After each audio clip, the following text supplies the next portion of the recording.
Nomad Mania klubunun təsisçisi və rəhbəri Yunan əsilli Böyük Britaniya vətəndaşı Harry Mitsidisin başçılığı ilə dünya miqyaslı beynəlxalq səyyahların Qarabağ və Şərqi Zəngəzura səfəri başlayıb. Heyətə 37 ölkədən 79 nəfər səyyah daxildir. Bu sayca indiyədək Qarabağ və Şərqi Zəngəzura səfər edən beynəlxalq səyyahların ən böyük qrupudur. Bu səfər işğaldan azad edilmiş ərazilərin Black Turizm çərçivəsində tanıdılması və aparılan geniş miqyaslı quruculuq, bərpa işləri ilə tanışlıq üçün müstəsna əhəmiyyət daşıyır. Dünyanın əsas səyyah klublarının ilə 2020-2025-ci illərdə Qarabağ və Şərqi Zəngəzura 15 dəfə beynəlxalq səyyahların səfərləri təşkil edilib.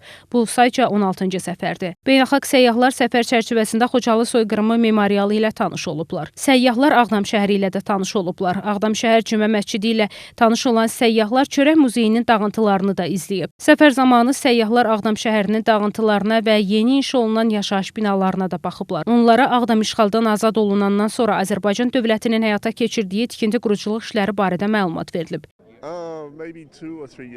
Qarabağda bərpa işlərinin miqyası və sürəti heyrətamizdir. Görünür ki, burada fəal inkişaf gedir. Bu yer yaxın illərdə çox dəyişəcək. Çoxlu dəyişikliklər, çoxlu tikinti işləri var.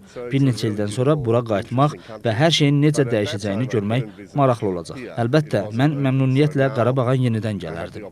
Bu, mənim Qarabağa və Şərqi Zəngəzura ilk səfərimdir. Regiona yenidən səfər etməkdən şad olacağam. Qeyd edək ki, Nomad Mania yer kürəsini 1301 bölgəyə ayıraraq reytinq cədvəli müəyyən edir. Harry Mitsidis bu 1301 bölgənin hamısında olmaqla hazırda dünya üzrə birinci yerdə qərarlaşıb. Klub illik toplantısını da ilk dəfə Azərbaycanda keçirib.